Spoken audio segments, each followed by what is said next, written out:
ಗ್ರಾಮದ ಬಸವೇಶ್ವರ ದೇವಾ ದೇವಾ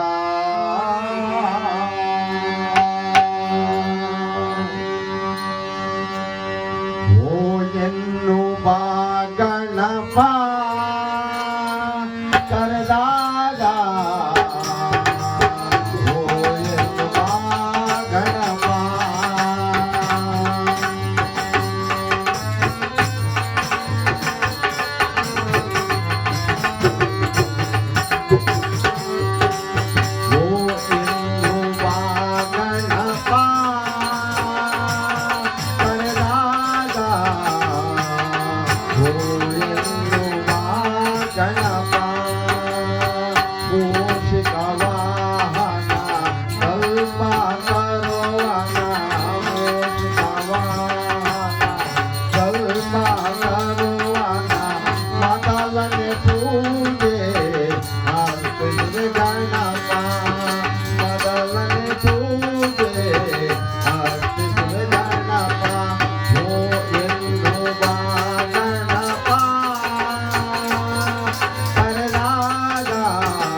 ಈ ದಿನ ಎಂತವರಿದು ಗ್ರಾಮ ಜೋಗಿಹಳ್ಳಿ ಗ್ರಾಮದಲ್ಲಿ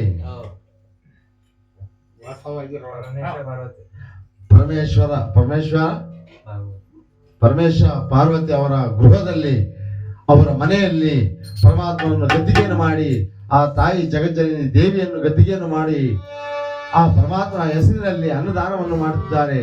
ಅವರಿಗೆ, ಅವರ ಕುಟುಂಬದವರಿಗೆ, ಅವರ ಮಕ್ಕಳಿಗೆ ಪರಮಾತ್ಮ ಆರೋಗ್ಯ ಆಯಸ್ಸು ಕೊಟ್ಟು ಅವರಿಗೆ ಸದಾ ನೆರಳಾಗಿ ನಿಂತಿರಲಿ ಅಂತ ಆ ಪರಮಾತ್ಮನ ಕಥಾಮೃತವನ್ನು ಪ್ರಾರಂಭ ಮಾಡುತ್ತಿದ್ದಾರೆ. ಇವತ್ತು ಆ ಪರಮಾತ್ಮನ ಹೆಸರಿನಲ್ಲಿ ದಾನ ಧರ್ಮಗಳನ್ನು ಮಾಡಿದ್ದಾರೆ. ಅವರಿಗೆ ಮಾಡುವ ವ್ಯವಹಾರದಲ್ಲಿ, ವ್ಯಾಪಾರದಲ್ಲಿ, ಆರೋಗ್ಯದಲ್ಲೆಲ್ಲ ಪರಮಾತ್ಮ ಅನುಕೂಲ ಮಾಡಿಕೊಟ್ಟು ಕೈ ಹಿಡಿದು ನಡೆಸಿ ಜಗಜ್ಜನನಿ ಆದಿಶಕ್ತಿ ದೇವಿ ಒಂದು ಗತಿಯಾಗಿದ್ದಾರೆ. ಅವರು ಕೃಪಾ ಕಟಾಕ್ಷಗಳು ಏನೇ ಒಂದು ಸಾಡೆ ಸಾಧ್ಯ ಆಗಿರ್ಲಿ, ಯಾರಿಂದ ತೊಂದರೆ ತಾಪತ್ರಗಳೇ ಆಗಿರ್ಲಿ, ಅದನ್ನೆಲ್ಲ ದೂರ ಮಾಡಿ ಅವರಿಗೆ ಇಲ್ಲಿಂದ ಇದ್ದಾಗಿ ಕೈ ಹಿಡಿದು ನಡೆಸಬೇಕು. ಮುಂದಿನ ದಾರಿ ಮಾರ್ಗದವರಿಗೆ ಈ ಮನೆಯಲ್ಲಿ ಕಾರ್ಯ ಆಯ್ತು ಅಂತ ತಾಯಿ ಹತ್ರ ಬಿದ್ದು ಬೇಡಬೇಕು. ಅವ್ರ ಕೃಪಾ ಕಟಾಕ್ಷ ಇವರ ಮೇಲೆ ಇರಲಿ ಅಂತ ಅಮ್ಮನಿಗೆ ಪೂಜೆ ಮಾಡಬೇಕ. ಅಮ್ಮನಿಗೆ ಪೂಜೆ ಮಾಡುವ ಅವನ ಬೆಲೆ ಕರ್ಕೊಂಡು ಕಚ್ಕೊಂಡೆ. ಆದ್ರಿಂದ ಆ ಜಗಜ್ಜನನಿ ಆದಿಶಕ್ತಿ ನನ್ನಮ್ಮ ಒಂದು ಗದ್ದಿಗೆ ಆಗಿದ್ದಾಳೆ. ಅವಳು ಬೇಡಿದಂತ ವರಗಳನ್ನು ಕೊಟ್ಟು ಏನೇ ಒಂದು ಸಂಕಷ್ಟಗಳಿದ್ದರು ಆಗಲ್ಲ ಅನ್ನೋ ನ್ಯಾಯ ಒಪ್ಪುವಳ ಅವಳಲ್ಲ. ಏನೇ ಒಂದು ಕಷ್ಟಗಳಿದ್ರು ಅದು ದೂರ ಮಾಡಿ ಮುಂದಕ್ಕೆ ಅನುಕೂಲವನ್ನು ಮಾಡಿಕೊಡ್ತಾಳೆ. ಆದ್ರಿಂದ ತಿರುಪತಿ ವೆಂಕಟೇಶ್ವರ ಸ್ವಾಮಿಯನ್ನು ಪ್ರಾರ್ಥನೆ ಮಾಡ್ತಿದ್ದೇವೆ. ಈಗ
ವಿಕ್ರಮರಾಜ ತನ್ನ ಕಥಾಮೃತವನ್ನು ಪ್ರಾರಂಭ ಮಾಡುತ್ತಿದ್ದೀವಿ.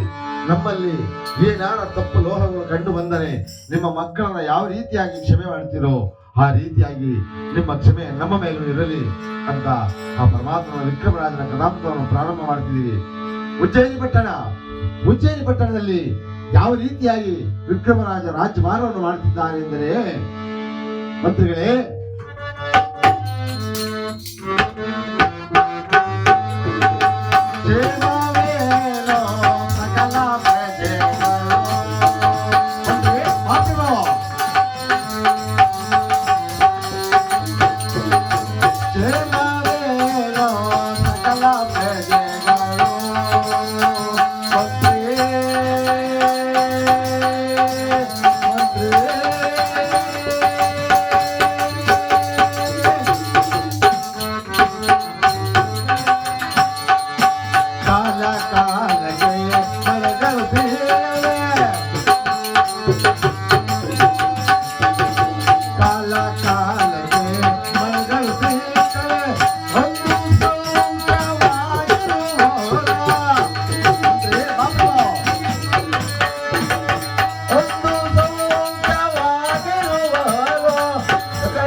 ರಾಜ್ಯದಲ್ಲಿ ಯಾರಿಗೂ ತೊಂದರೆ ತಾಪತ್ರಗಳು ಇಲ್ಲವಲ್ಲ, ಯಾವ ಕುಂದು ಕೊರತೆಗಳು ಇಲ್ಲವಲ್ಲ.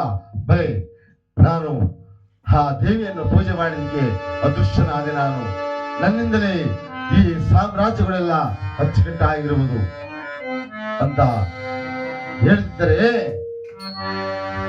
ಆ ಗ್ರಾಮದಲ್ಲಿ ಉಜ್ಜಯಿನಿ ಪಟ್ಟಣದಲ್ಲಿ ದೇವದತ್ತ ಬ್ರಾಹ್ಮಣರು ಇದ್ದಾರೆ. ದೇವದತ್ತ ಬ್ರಾಹ್ಮಣರು ಹೆಂಡತಿ ಲಕ್ಷ್ಮೀ ದೇವರು ಲಕ್ಷ್ಮೀದೇವಿ ಅಂತ ಹೆಂಡತಿ ಹೆಸರು. ಅವರಿಗೆ ಇಬ್ಬರು ಮಕ್ಕಳು, ಒಂದು ಹೆಣ್ಣು ಒಂದು ಗಂಡು. ಅವರಿಗೆ ಪರಮಾತ್ಮ ಸಾಡೆ ಸಾತಲ್ಲಿ ಕುಳಿತಿದ್ದಾರೆ. ದಿನನಿತ್ಯ ಪಂಚಾಂಗ ಓದುವವರಿಗೆ ವಿಚಾರವನ್ನು ಅರಿವಾಗದಿಲ್ಲವೇ? ಆದ್ದರಿಂದ ಹೇಳ್ತಾರೆ, ಸ್ವಾಮಿ ನನ್ನ ಮನೆಯಲ್ಲಿ ಕಡು ಕಷ್ಟಗಳು ಇದ್ದಾವೆ, ನನ್ನ ಮಕ್ಕಳಿಗೆ ಒಂದು ಸ್ವಲ್ಪ ಊಟಕ್ಕೆ ಏನಾದ್ರು ಒಂದು ದಾರಿಯನ್ನು ಮಾಡಿ ಅಂತಂದಾಗ ಏನು ಮಾಡೋಣ ಲಕ್ಷ್ಮಿ, ಏನು ಮಾಡೋಣ? ಆ ಪರಮಾತ್ಮ ನಮ್ಮ ಭುಜದ ಮೇಲೆ ಕುಳಿತುಕೊಂಡಿದ್ದಾನೆ, ಭುಜದ ಮೇಲೆ ಕುಳಿತುಕೊಂಡಿದ್ದಾನೆ. ಆದ್ರಿಂದ ನನಗೆ ಒಂದು ಪೂಜೆ ಇಲ್ಲ, ಪುರಸ್ಕಾರವಿಲ್ಲ, ದಾರಿ ಇಲ್ಲ, ದೀಪವಿಲ್ಲ, ಒಂದು ಹೋಮ ಯಜ್ಞಗಳು ಏನು ಬರುತ್ತಿಲ್ಲ. ಏನು ಮಾಡಬೇಕು ಅಂತ ಆಲೋಚನೆ ಮಾಡಬೇಕಾದ್ರೆ ಹೆಂಡತಿ ಹೇಳ್ತಾರೆ, ಲಕ್ಷ್ಮೀದೇವಿ ಪ್ರಭು ಎಷ್ಟು ದಿವಸ ಅಂತ ಮಕ್ಕಳನ್ನು ಉಪವಾಸ ಕೆಡಬಹುದು, ಅವರಿಗೆ ಏನಾರ ಒಂದು ತಿನ್ನಕ್ಕೆ ದಾರಿಯನ್ನು ಮಾಡಿ ಅಂತಂದಾಗ ಏನು ಮಾಡೋದು ಲಕ್ಷ್ಮೀದೇವಿ ಅಂತಂದಾಗ, ಕುಲದಲ್ಲಿ ಬ್ರಾಹ್ಮಣರಾಗಿ ನಾನು ಯಾವ ರೀತಿಯಾಗಿ ಯಾರನ್ನ ಕೇಳುವುದು ಹೇಗೆ ಅಂತಂದಾಗ ಹೇಳ್ತಾರೆ, ಸ್ವಾಮಿ ಮಕ್ಕಳಿಗೋಸ್ಕರ ನೀವು ಭಿಕ್ಷವನ್ನಾರ ಬೇಡಿ ತರಬೇಕು ಸ್ವಾಮಿ ಅಂತಂದಾಗ ಜೋಳಿಗೆಯನ್ನು ಕೊಟ್ಟು ಕಳಿಸಿದ್ದಾರೆ ಲಕ್ಷ್ಮೀದೇವಿ. ಒಬ್ಬಾಗಲಿ ಬಂದು ಹೇಳ್ತಾನೆ, ಪರಮಾತ್ಮ ಮಹಾನುಭಾವ ಪೂಜೆ ಪುರಸ್ಕಾರವನ್ನು ಮಾಡುತ್ತಿದ್ದ ಈ ಕೈಯಲ್ಲಿ ಭಿಕ್ಷವನ್ನು ಬೇಡುವಂತೆ ಮಾಡಿದೆ ತಂದೆ, ನಿನಗೆ ನಿಜವಾದ ಇಚ್ಛೆ ಆಗಲಿ ತಂದೆ, ಇಚ್ಛೆ ಆಗಲಿ ಪರಮಾತ್ಮ ಅಂತ ಹೇಳಿ ಆ ಜೋಳಿಗೆಯನ್ನು ಹಾಕೊಂಡು ಆ ಉಜ್ಜಯಿನಿ ಪಟ್ಟಣದಲ್ಲಿ ಯಾವ ರೀತಿಯಾಗಿ ಬರುತ್ತಿದ್ದಾನೆ ಎಂದರೆ, ಪರಮಾತ್ಮ ಶಿವ ಶಿವ ಶಂಕರ ಮಹಾನುಭಾವ ನಿನಗಾದರೂ ರೂಪಣೆ ಆಗಲಿಲ್ಲವೋ ತಂದೆ ಅಂತ ಹೇಳಿ ಬರ್ತಿದ್ದಾನೆ ಆ ಬೀದಿಯಲ್ಲಿ.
ಆತನಿಗೆ ಒಂದು ಇಡೀ ಅಕ್ಕಿ ಒಂದು ನಾಣ್ಯ ಸಿಗ್ತಾ ಇಲ್ಲ. ಅವಾಗ ಹೇಳ್ತಾನೆ, ಅಯ್ಯೋ ಪರಮಾತ್ಮ ನಾನೆಂತ ಪಾಪಿನಪ್ಪ, ಬೀದಿಲಿ ಜೋಳಿಗೆ ಹಾಕಿ ಭಿಕ್ಷೆ ಬೇಡಿದರು ನನಗೆ ಏನು ದೊರಕದಲ್ಲ ತಂದೆ ಅಂತ ಆಲೋಚನೆ ಮಾಡಿಕೊಂಡು ಮನೆಗೆ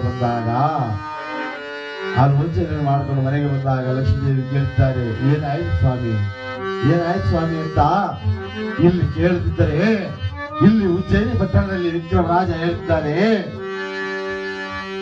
ಯಾರು ಕೆಲವು ಜನ ಬಂದು ಯಾರಿಗೂ ನಿಜ ಹೇಳೋದಿಲ್ಲ ಅಂತ, ನನಗೆ ಕಷ್ಟ ಇದೆ ಸಹಾಯ ಮಾಡಿ ಅಂತ ಕೇಳ್ತಾರ. ಮಹಾರಾಜರ ಹತ್ರ ಹೋಗಿ ಕೇಳಕ್ಕಾಗಲ್ಲ, ಅದಕ್ಕೆ ಬಂದು ನನ್ನನ್ನ ಕೇಳಕ್ಕಾಗಲ್ಲ ನೇರವಾಗಿ ಅಂತ ಹೇಳಿ 9 ಜನ ಗೂಢಚಾರನ ನೇಮಕ ಮಾಡಿದ್ದಾರೆ. ರಾತ್ರಿ ಹೊತ್ತು 5 ಜನ, ಹಗಲು ಹೊತ್ತು 4 ಜನ, 9 ಜನ ಗೂಢಚಾರನ ನೇಮಕ ಮಾಡಿದ್ದಾರೆ. ದಿನನಿತ್ಯ ನಡೀತಾ ಇದೆ ಈ ಕಾರ್ಯ.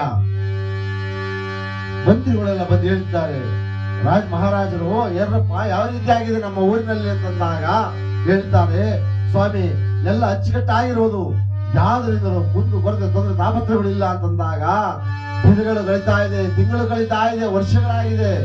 ಒಂದು ದಿನ ಕುತ್ಕೊಂಡು ಆಲೋಚನೆ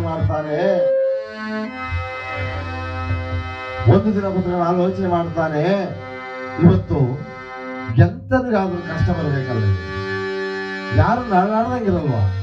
ಎಂತ ಮುಖ್ಯಮಂತ್ರಿ ಆದ್ರೂ ಅವ್ರಿಗೂ ಕಷ್ಟ ಬಂದಿರುತ್ತೆ, ಅವನು ನರಳಾಡ್ತಿರ್ತಾನೆ. ಆದ್ರಿಂದ ನಾನು ಗೂಢಚಾರನ ನಂಬಿದಷ್ಟು ತೊಂದರೆ ಆಗಬಹುದೇನೋ, ನಾನು ಇವತ್ತು ರಾತ್ರಿ ನೋಡ್ಬೇಕು ಅಂತ ಮಧ್ಯರಾತ್ರಿ 12:30 ಎದ್ದು ಮಖವನ್ನು ತೊಳೆದು ದೇವಿಯನ್ನು ಪೂಜೆ ಮಾಡಿ ಕುದುರೆ ಮೇಲೆ ಕುತ್ತುಕೊಂಡು ಬರುತ್ತಿದ್ದಾರೆ ಬೀದಿ ಬೀದಿಯಲ್ಲೆಲ್ಲ. ಶೆಟ್ಟರ ಬೀದಿಯಲ್ಲಿ ಬರುತ್ತಿದ್ದಾರೆ. ಯಾರು ತೊಂದರೆ ತಾಪತ್ರಗಳಿಲ್ಲ, ಅಚ್ಚುಕಟ್ಟಾಗಿ ಮಲಗಿದ್ದಾರೆ. ಎರಡನೇ ಬೀದಿ ಗಾಣಿಗರ ಬೀದಿ. ಗಾಣಿಗರ ಬೀದಿಯಲ್ಲಿ ಬರ್ತಿದ್ದಾರೆ. ಅಲ್ಲೂ ತೊಂದರೆ ತಾಪತ್ರಗಳು ಯಾವುದೂ ಇಲ್ಲ, ಅಚ್ಚುಕಟ್ಟಾಗಿದ್ದಾರೆ. ಮೂರನೇ ಬೀದಿ ಬ್ರಾಹ್ಮಣರ ಬೀದಿ. ಆ ಬೀದಿಯಲ್ಲಿ ಬರಬೇಕಾದ್ರೆ ಇಲ್ಲಿ ಆಕಾಶಕ್ಕೂ ಭೂಮಿಗೂ ಕೇಳುವಂತೆ ಆ ಪರಮಾತ್ಮನ ಪ್ರಾರ್ಥನೆ ಮಾಡಿದ್ದಾಳೆ ಆ ತಾಯಿ. ಹಾಡುವ ಒಂದೊಂದು ಮಾತು ವಿಕ್ರಮರಾಜನ ಕಿವಿಗೆ ಬೀಳ್ತಾ ಇದೆ. ಹೇಳ್ತಾರೆ ಲಕ್ಷ್ಮೀದೇವಿ, ಸ್ವಾಮಿ ನನ್ನ ಮಕ್ಕಳಿಗೆ ಸ್ವಲ್ಪ ಅನ್ನಕ್ಕೆ ಸಹಾಯ ಮಾಡಿ ಅಂತಂದ್ರು. ಆಗಲಿಲ್ಲವೇ ನಿಮ್ಮ ಕೈಯಲ್ಲಿ ಎಂದಾಗ ಒಂದು ಗಂಡು ಮಗು ಹೇಳ್ತಾ ಇದೆ, ಅಮ್ಮ ಬೇಡ ಬೇಡ ಬೇಡ ಅಂದರು. ನನಗೆ ತುಪ್ಪವನ್ನು ಹಾಕಿ ಊಟವನ್ನು ಮಾಡಿಸ್ತಿದ್ದಲ್ಲ ತಾಯಿ, ಈಗ ತುಂಬಾ ಹೊಟ್ಟೆ ಹಸ್ತಿದೆ, ನನಗೆ ಅಳಿಸಿದ ಅನ್ನವನ್ನು ಆಹಾರ ಕೊಟ್ಟು ಪ್ರಾಣ ಉಳಿಸು ತಾಯಿ ಅಂತ ಗಂಡು ಮಗು ಕೇಳುತ್ತಿದ್ದರೆ ಹೆಣ್ಣು ಮಗು ಹೇಳ್ತಿದೆ, ಅಮ್ಮ ಅಮ್ಮ ಇತ್ತ ನೋಡು ತಾಯಿ, ಹೊಟ್ಟೆಗಿಲ್ಲದೆ ಇದ್ದರೆ ಇರಬಹುದು ತಾಯೇ, ಅಮ್ಮ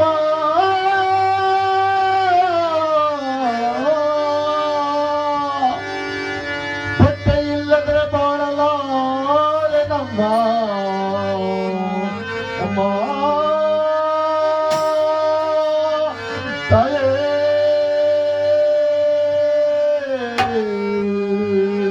ಅಮ್ಮ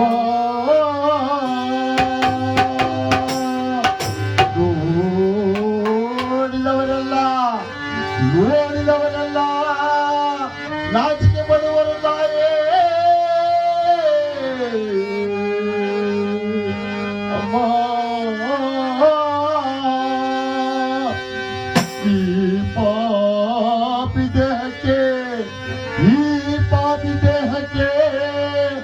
ತುಂಡು ಬಟ್ಟೆ ಕೊಟ್ಟಿ ಮಾನವನು ಉಳಿಸುವ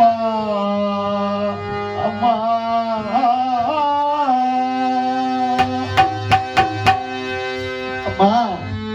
ಹೊಟ್ಟೆಗಿಲ್ಲದಿದ್ದರೂ ಬದುಕಬಹುದು ತಾಯಿ, ಮೈ ತುಂಬ ಬಟ್ಟೆ ಇಲ್ಲ ಅಂದರೆ ನೋಡಿದವರೆಲ್ಲ ನನಗೆ ಆಡುವರು ತಾಯಿ ಅಂದಾಗ ಒಂದು ದುಡ್ಡು ಬಟ್ಟೆಯನ್ನು ಕೊಟ್ಟು ನನ್ನ ಮರ್ಯಾದೆಯನ್ನು ಉಳಿಸು ತಾಯಿ ಎಂದು ಹೆಣ್ಣು ಮಗಳು ಅವಾಗ ಹೇಳ್ತಾಳೆ ಆ ತಾಯಿ, ಪರಮಾತ್ಮ ಮಹಾನುಭಾವ ಈ ಭೂಲೋಕದಲ್ಲಿ ನಮ್ಮನ್ನ ಉಳಿಸಲೇಬಾರದಾಗಿತ್ತು ತಂದೆ ಅಂತ ಆ ಗಂಡನಿಗೆ ಇಳಿದಿದ್ದಾಳೆ. ಬಡವರಾಗಬಾರದು ಗಂಡ್ರಿ, ಬಡವರಾಗಬಾರದು, ಬಡತನ ಬರಬಾರದು ಈ ಜಗದಿ, ಬಡತನ ಬರಬಾರದು ದೇವಾ ಶನಿದೇವಾ ದೇವಾ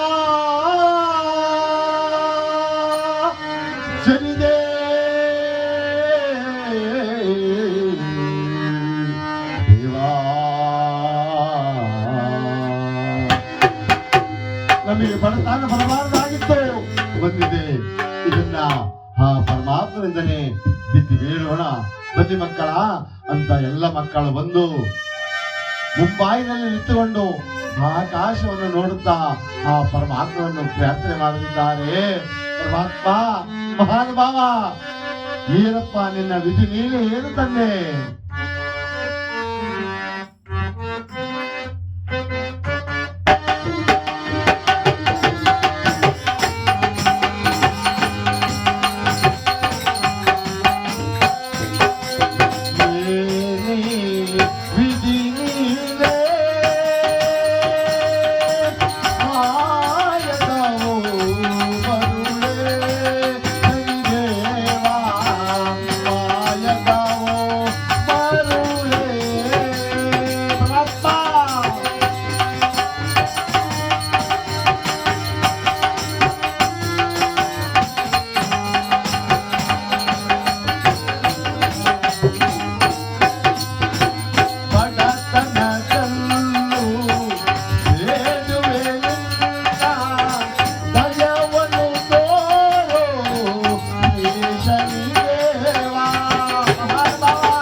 ನಿನ್ನ ವಿಚಾರವನ್ನು ಬಲ್ಲವರು ಯಾರು ಇಲ್ಲ ಸ್ವಾಮಿ, ಆದ್ರೆ ನಮ್ಗೆ ಇಷ್ಟೊಂದು ಕಷ್ಟವನ್ನು ಕೊಟ್ಟಲ್ಲ ಅಂತ ಪರಮಾತ್ಮನನ್ನು ಪ್ರಾರ್ಥನೆ ಮಾಡಿದಾಗ ವಿಕ್ರಮ ರಾಜ ಬೆಚ್ಚಿ ಬಿದ್ದೋಗು. ಇಷ್ಟೊಂದು ಕಷ್ಟದಲ್ಲಿದ್ದಾರ, ನಾನು ನಮ್ಮ ಗೂಢಾಚಾರಣಗಳನ್ನು ನೆಮ್ಮಿ ನಾನು ಕೆಟ್ಟೆ. ನಾನು ಶಿವ ಇಷ್ಟೊಂದು ಕಷ್ಟ ಇದೆ, ಹೊಟ್ಟೆಗೆ ತಿನ್ನಕ್ಕೆ ಅನ್ನ ಇಲ್ಲ ಅಂತ ಕೂಗ ಆಡ್ತಿದ್ದಾರಲ್ಲ, ಅಯ್ಯೋ ಶಿವನೇ ಅಂತ ಹೇಳಿ ಉಜ್ಜಯಿನಿ ಪಟ್ಟಣಕ್ಕೆ ಹೋಗಿ ಕುಳಿತುಕೊಂಡಿದ್ದಾನೆ. ಕುಳಿತುಕೊಂಡು ಯೋಚನೆಯನ್ನು ಮಾಡ್ತಿದ್ದಾನೆ ಆ ಸ್ಥಾನದಲ್ಲಿ. ಅಯ್ಯೋ, ನನ್ನ ಉಜ್ಜಯಿನಿ ಪಟ್ಟಣದಲ್ಲಿ ಇಷ್ಟೊಂದು ಕಷ್ಟಗಳಿದಾವಲ್ಲ ಅಂತ ಎಷ್ಟೊತ್ತಿಗೆ ಬೆಳಕರಿಯತ್ತೋ ಅಂತ ಆಲೋಚನೆ ಮಾಡ್ಕೊಂಡು ಕುಳಿತುಕೊಂಡಿದ್ದಾಗ ಬೆಳಕರಿದಿದೆ. ಬೆಳಗ್ಗೆ ಎದ್ದಿ ಆ ದೇವಿಯನ್ನು ಪೂಜೆ ಮಾಡಿ ಸೇವಕರು ಬರಲಿ ಅಂತ ಕಾದಿದ್ದಾರೆ. ಸೇವಕರು ಬಂದಾಗ ಹೇಳಿದ್ದಾರೆ, ಯಾರಲ್ಲಿ ಏನಪ್ಪಡಿ ಮಹಾಪ್ರಭು, ನಮ್ಮ ಅರಮನೆಯ ಬ್ರಾಹ್ಮಣನ್ನು ಬರಮಾಡಿ ಅಂತಂದಾಗ ಹೋಗಿ ಹೇಳ್ತಿದ್ದಾರೆ, ಸ್ವಾಮಿ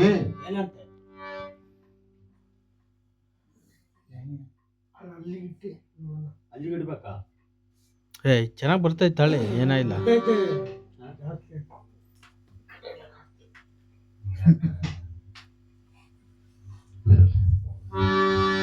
ಸ್ವಾಮಿ, ಅರಮನೆಯರು ಮಹಾರಾಜರು ನಿಮ್ಮನ್ನ ಕರೆದುಕೊಂಡು ಬಂದಕ್ಕೆ ಹೇಳಿದ್ದಾರೆ, ಬನ್ನಿ ಸ್ವಾಮಿ ಅಂತ ಬಂದಾಗ, ಏಕಪ್ಪ ನನ್ನನ್ನು ಏಕೆ ಕರೀತಿದ್ದಾರೆ?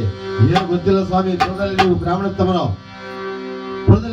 ಬ್ರಾಹ್ಮಣತ್ತಮರಲ್ಲವೇ, ಅದರಿಂದ ಏನಾರ ದಾನಿಗೆನ ಕೊಡಬೇಕು, ಅದಕ್ಕೆ ಕರೀತಿದ್ದಾರೆ, ಬನ್ನಿ ಸ್ವಾಮಿ ಅಂತಂದಾಗ ಅವರು ಹರಿದಿನ ಬಟ್ಟೆಯನ್ನೇ ಹಾಕೊಂಡು ಹೆಂಡತಿ ಹೇಳಿದ್ದಾರೆ, ಸ್ವಾಮಿ ಮಹಾರಾಜರು ಕರೀತಿದ್ದಾರೆ, ಮಕ್ಕಳಿಗೆ ಏನಾರ ಒಂದು ಸ್ವಲ್ಪ ದಾರಿಯನ್ನು ಮಾಡಿ ಸ್ವಾಮಿ ಅಂತ ಹೇಳಿ ಹರಿದೋಗಿರೋ ಬಟ್ಟೆಗೆ 2 ಹೊಲಿಗೆಯನ್ನು ಹಾಕಿ ಆತನನ್ನು ಕಳಿಸಿಕೊಟ್ಟಿದ್ದಾರೆ.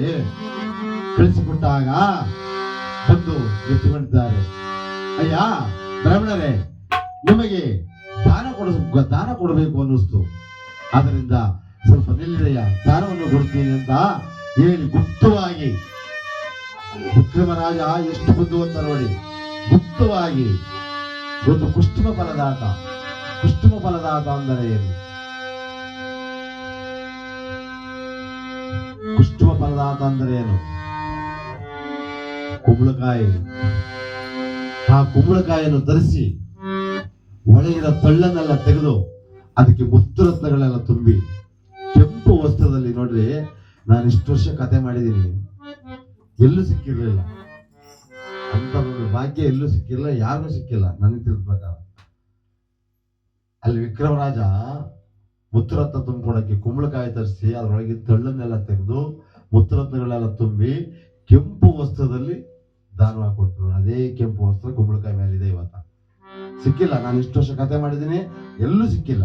ಇಲ್ಲ ಬಿಳೆ ಬಟ್ಟೆ ತಂದಿರ್ತಾರೆ, ಇಲ್ಲ ಕರೆ ಬಟ್ಟೆ ತಂದಿರ್ತಾರೆ, ಇಲ್ಲ ಇವರೆಲ್ಲರೂ ಹೋಗಿರ್ತಾರಲ್ಲ ಫಂಕ್ಷನ್ಗಳಿಗೆ, ಅಲ್ಲಿಂದ ಜಾಕೆಟ್ ಪೀಸ್ ಕೊಟ್ಟಿರ್ತಾರೆ ನೋಡಿ, ಅದೇ ಜಾಕೆಟ್ ಪೀಸ್ ಕೊಡ್ತಾರೆ, ಸ್ವಾಮಿ ಹಾಕಿ ಸ್ವಾಮಿ ಅಂತ. ಆದ್ರೆ ಇವತ್ತು ನಾನು ಅವ್ರಿಗೆ ಹೇಳಿ ನಮ್ಮ ಗುರುಗಳಿಗೆ, ಇವತ್ತು ಸಾರ್ಥಕ ಆಯ್ತು ಜನ್ಮ, ಈ ಜನ್ಮ ಇವತ್ತು ಸಾರ್ಥಕ ಆಯ್ತು ಅಂತ. ಅವಾಗ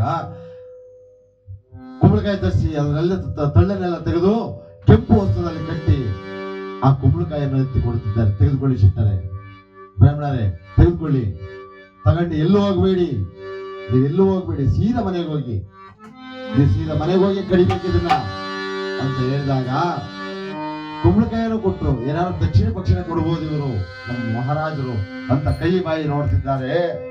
ನೋಡುವಾಗ ಹೇಳ್ತಾರೆ ವಿಕ್ರಮರಾಜರು, ಏನ್ ನೋಡ್ತಿದ್ದೀರಿ, ಹೋಗ್ರಿ ಸೀದಾ ಮನೆಗೆ ಹೋಗ್ರಿ, ಎಲ್ಲೂ ಹೋಗ್ಬೇಡಿ, ಒತ್ತಿ ಹೇಳ್ತಾವ್ರ ಅವರು, ಎಲ್ಲೂ ಹೋಗ್ಬೇಡಿ, ಸೀದಾ ಮನೆಗೆ ಹೋಗಿ, ಇವರು ಕಷ್ಟಗಳು ಇವತ್ತಿಗೆ ದೂರ ಆಗ್ಬಿಡ್ಬೇಕು ಅಂತ ವಿಕ್ರಮರಾಜ ಮುತ್ತುರತ್ನಗಳನ್ನು ತುಂಬಿ ಕಳಿಸಿದ್ದಾರೆ.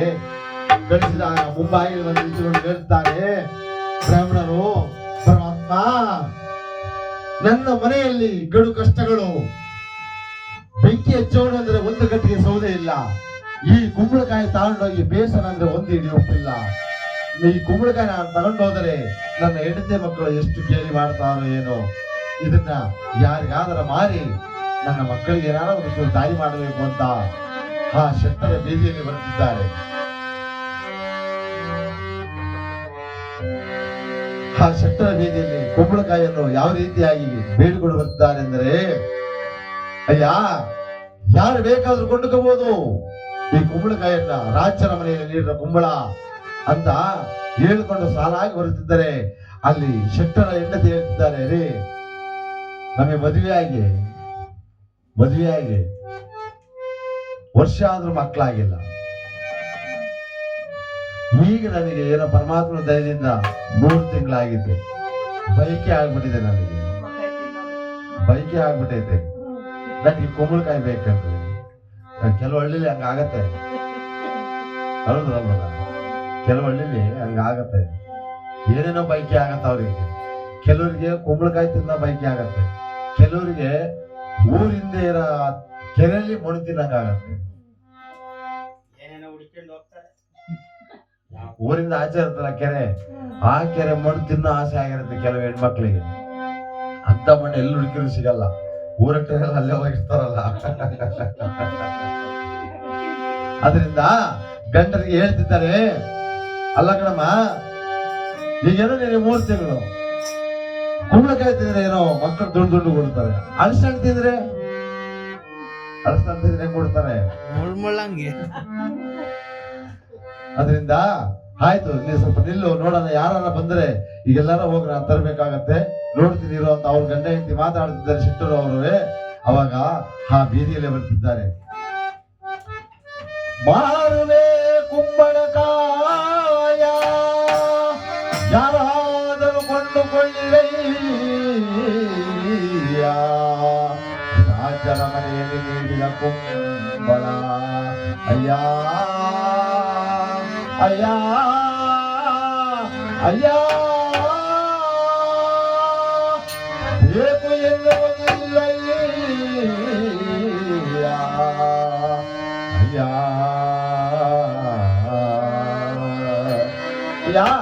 ರಾಜ್ಯರ ಮನೆಯಲ್ಲಿ ನೀರಿನ ಕುಂಬಳ ಯಾರು ಬೇಕಾದ್ರೂ ಕೊಂಡುಕೋಬಹುದು ಅಂತ ಆ ಬೀದಿಯಲ್ಲಿ ಬರ್ಬೇಕಾದ್ರೆ ಆ ಶೆಟ್ಟರು ಹೇಳ್ತಾರೆ, ಯಾ ಸ್ವಲ್ಪ ತಾಳಯ್ಯ, ಕುಂಬಳಕಾಯಿ ಕೊಡ್ತೀಯಾ? ಹೌದು ಸ್ವಾಮಿ ಕೊಡ್ತೀನಿ. ಎಷ್ಟು ಅದ್ರ ಬೆಲೆ? ಸ್ವಾಮಿ ಈ ಕಸ್ಬಿಗೆ ನಾನು ಹೊಸಬ, ನೀವು ಎಷ್ಟಾರು ಕೊಡಿ ಸ್ವಾಮಿ ಅಂತಂದಾಗ, 1 ರೂಪಾಯಿ ಬಂಗಾರದ ನಾಣ್ಯ ಕೊಡ್ತೀನಪ್ಪ ಅಂದಾಗ ಅವ್ರು ಹೇಳ್ತಾರೆ, 1 ರೂಪಾಯಿ ಬಂಗಾರದ ನಾಣ್ಯ ಕೊಡ್ತೀರ ಸ್ವಾಮಿ, ಅದಕ್ಕೆ ತೆಗೆದುಕೊಳ್ಳಿ ಸ್ವಾಮಿ, ಇದನ್ನು ತೆಗೆದುಕೊಂಡು 1 ರೂಪಾಯಿ ಬಂಗಾರದ ನಾಣ್ಯವನ್ನು ಕೊಡಿ ಅಂತಂದಾಗ ಆ ಬಂಗಾರದ ನಾಣ್ಯವನ್ನು 1 ರೂಪಾಯಿ ಕೈ ಕೊಟ್ಟಿದ್ದಾರೆ. ಕುಂಬಳಕಾಯಿ ಕುಂಬಳಕಾಯಿಯನ್ನು ಇಸ್ಕೊಂಡಿದ್ದಾರೆ. ಆ 1 ರೂಪಾಯಿ ಬಂಗಾರದ ನಾಣ್ಯನ ಮೇಲ್ಗಡೆ ಜೋಬಿಗೆ ಹಾಕೊಂಡಿದ್ದಾರೆ ಸ್ವಾಮಿ. ಯಾರು ಹಾಕೊಂಡಿದ್ದು? ಯಾರು ಹಾಕೊಂಡಿದ್ದಾರೋ? ಬ್ರಾಹ್ಮಣರು. 1 ರೂಪಾಯಿ ಬಂಗಾರದ ನಾಣ್ಯ ಯಾಕೆ ಹಾಕೊಂಡವ್ರೆ? ಕೈ ಇಲ್ಲೇ ಐತೆ, ಕೈ ತೆಗ್ದಿಲ್ಲ, ಇಲ್ಲೇ ಐತೆ ಅವ್ರದ್ದು. ಕೈ ಹಿಂಗಿಡ್ ಕಡಿಸಿದ ಬಂದು ಹೇಳ್ತಾರೆ, ಲಕ್ಷ್ಮೀದೇವಿ ಅಂದಾಗ ಸ್ವಾಮಿ ಬಂದಿರ, ಮಕ್ಕಳಿಗೆಲ್ಲ ತಂದಿರ ಅಂತ ತಂದಿದ್ದೀನಿ ಬಾ ಅಂತಂದಾಗ ಆ ತಾಯಿ ಸೆರಗೊಂಡಿ ಕೇಳ್ತಿದ್ದಾಳೆ, ಸ್ವಾಮಿ ಇವತ್ತಿಗೆ ನನ್ನ ಮಕ್ಕಳಿಗೆ ಒಂದು ಸ್ವಲ್ಪ ಅನ್ನಕ್ಕೆ ಒಂದು ದಾರಿ ಮಾಡಿದ್ರಲ್ಲ ಅಂತ ಸೆರಗೊಡ್ಡಿ ಕೇಳ್ತಿದ್ದಾರೆ. ಬ್ರಾಹ್ಮಣರು 1 ರೂಪಾಯಿ ಬಂಗಾರದ ನಾಣ್ಯ ಹಾಕೊಂಡಿದ್ರಲ್ಲ, ಮೇಲೆ ಹಾಕೊಂಡ್ರೆ ಕೆಳಗಡೆ ಹೋಯ್ತು, ಬಿದ್ದೋಗಿತ್ತು, ಅದು ಬಿದ್ದೋಗಿದೆ. ಅಯ್ಯೋ ಶಿವ, ಇದು ನನಗೆ ದೊರಕದಂತೆ ಮಾಡಿದ್ಯಾ ತಂದೆ ಅಂದರೆ ವಿಚಾರವನ್ನು ಅರ್ಥ ಮಾಡ್ಕೊಳ್ಳಿ. ವಿಕ್ರಮರಾಜ ಮುತ್ತುರತ್ನ ತುಂಬಿದೀನಿ ಅಂತ ಹೇಳಲಿಲ್ಲ. ಶನಿವಾದಿಯವರು ಆ ಕುಂಬಳಕಾಯಿನ ಎಲ್ಲಿಗೆ ಸೇರಿಸ್ಬೇಕು ಅಂತ ಇದ್ರು ಅಲ್ಲಿಗೆ ಸೇರಿಸಿದ್ರು. ಯಾರಿಗೆ? ಶೆಟ್ರು ಮನೆ ತಾಳೋಗಿ ಸೇರಿಸಿದ್ರು. ಆ 1 ರೂಪಾಯಿ ಬಂಗಾರದ ನಾಣ್ಯನು ತಿನ್ನಕ್ ಬಿಡ್ಲಿಲ್ಲ. 7.5 ಗೊತ್ತಾರೆ ಇವರು. ಆ 1 ರೂಪಾಯಿ ಬಂಗಾರದ ನಾಣ್ಯನು ತಿನ್ನಕ್ ಬಿಡ್ಲಿಲ್ಲ. ಅಂತವರಿವರು ಇವ್ರನ್ನ ಬಲವಾಗಿ ನಂಬಿ ಭಕ್ತಿಯಿಂದ ಪೂಜೆ ಮಾಡಿ ಸ್ಮರಣೆ ಮಾಡಿ ಜ್ಞಾನ ಮಾಡಿದ್ರೆ ಮಾತ್ರ ಇವರಿಂದ ಮುಕ್ತಿ ಪಡೆಯಕ್ಕೆ ಸಾಧ್ಯ. ದೂರಕ್ಕೆ ಯಾಕೆ ಹೋಗ್ತೀರ? ನನ್ನೇ ಊರಿಗೆ ತೋರಿಸಿದ್ರು. 5 ವರ್ಷ ಬಂದಿರಲಿಲ್ಲ ನಾನು ಬೇರೆಯವ್ರಿಗೆ. ನಾನು ಸ್ವಲ್ಪ ತಿರ್ಗೋಗ್ಬೋದು ಅಂತ ನಂದು ಏನೋ ಬೈದೆ, ಕೂತ್ಕೊಂಡೆ ಉಗಿದು ಓಡಿಸಿದ್ ಬಡಿ ನನ್ನ ಮಗ ನೀನು ಸರಿಯಿಲ್ಲ, ನೀನು ಇಲ್ಲಿರ್ಬೇಡ ಅಂತ. ಹಂಗೆ ನೆಂಬಿದ್ರೆ ಭಗವಂತ, ನೆಮ್ಮಲಿಲ್ಲ ನಾನು ಅನ್ನೋ ಅಹಂಭಾವ ಬಂತು ಅಂದ್ರೆ ಅವನ ತಲೆ ಮೇಲೆ ಕಾಲಿಡಿಸಿ ಹೊಡಿತಿರೋದೆ, ಪಾತಾಳಕ್ಕೆ ಹೋದ ಅಂತಾನೆ ಅವನು. ಜನರು ನೆಂಬಿದರೆ ಯಾರು ಕೈ ಹಿಡಿಯಲ್ಲ. ನನಗೆ ಬಂದಿರೋ ಬುದ್ಧಿ ಇದೆಯಲ್ಲ, ಜನರು ನೆಂಬಿದ್ರೆ ಯಾರು ಕೈ ಹಿಡಿಯಲ್ಲ.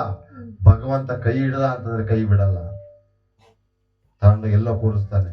ಜನರು ನೆಂಬ್ಕೊಂಡು ಹೋದ್ರೆ ನೀನ್ ತಗೊಂಡ ರೋಡ ನಿಲ್ಲಿಸ್ತಾರೆ. ಅದರಿಂದ ಪರಮಾತ್ಮನನ್ನು ಮರೆಯಿಟ್ಟು ಕೇಳಬೇಕು. ಇಲ್ಲಿ ವಿಕ್ರಮರಾಜ ಯೋಚನೆ ಮಾಡ್ತಿದ್ದಾನೆ, ಶೆಟ್ಟರ ಕಷ್ಟ ದೂರ ಆಯಿತು, ಈಗ ಮುತ್ತುರತ್ತುಗಳೆಲ್ಲ ಸಿಕ್ಕಿರ್ತಾವೆ, ಅದನ್ನ ಮಾರಿ ಅವರು ಜೀವನ ಮಾಡ್ತಿರ್ತಾರೆ ಅಂತ ಆಲೋಚನೆ ಮಾಡ್ಕೊಂಡು ಅರಮನೆಯಲ್ಲಿ ಕೂತ್ಕೊಂಡಿದ್ದಾನೆ. ಇಲ್ಲಿ ಪರಮಾತ್ಮ ಈ ಕಡು ಕಷ್ಟರನ್ನು ದುಃಖಿಸಿರುವ ಪರಮಾತ್ಮನನ್ನ ಅಂತ ಇಲ್ಲಿ ಬ್ರಾಹ್ಮಣರು ಬೇಡುತ್ತಿದ್ದರೆ, ಅವತ್ತು ದಿನ ಕಳೆದಿದೆ, ನೀರು ಕುಡಿದು ಜೀವನ ಮಾಡಬೇಕಾದ್ರೆ ಬೆಳಿಗ್ಗೆ ಎದ್ದು ಹೇಳ್ತಾನೆ, ಯಾರಲ್ಲಿ ಏನಪ್ಪಡಿ ಮಹಾಪ್ರಭು, ಹೋಗಿ ಅವರನ್ನು ಕರೆದುಕೊಂಡು ಬನ್ನಿ ಅಂತಂದಾಗ ಹೋಗಿ ಬ್ರಾಹ್ಮಣರು ಕರ್ಕೊಂಡ್ಬಂದಿದ್ದಾರೆ. ಕರ್ಕೊಂಡ್ಬರ್ಬೇಕಾದ್ರೆ ಹೇಳ್ತಾರೆ, ಅಲ್ಲ ಗುರುಗಳೇ, ಬರೀ ನಿಮ್ಮನ್ನೇ ಕರ್ಕೊಂಡು ಹೋಗ್ತಾರಲ್ಲ ಇವರು, ನಿಮ್ಮನ್ನೇ ಕರೀತಾರಲ್ಲ, ನಾವೇನ್ ಮನುಷ್ಯರ ತರ ಕಾಣಲ್ವಾ? ವಿಕ್ರಮರಾಜರಿಗೆ ಮಹಾರಾಜರಿಗೆ ನಾವೇನ್ ಮನುಷ್ಯರ ತರ ಕಾಣಲ್ವೇ? ನಮಗೂ ಏನೋ ಕೊಡ್ಬೋದಪ್ಪ ದಾನಪಾನ ಅಂತ ಅಂದಾಗ, ಆ ರೀತಿಯಾಗಿರೋದಿಲ್ಲಪ್ಪ, ಏನೋ ಬೇರೆ ವಿಚಾರಕ್ಕೆ ಇರಬೇಕು, ಬನ್ನಿ ಅಂತಂದ. ಬಂದು ಕೇಳ್ತಿದ್ದಾರೆ, ಶೆಟ್ಟರೇ,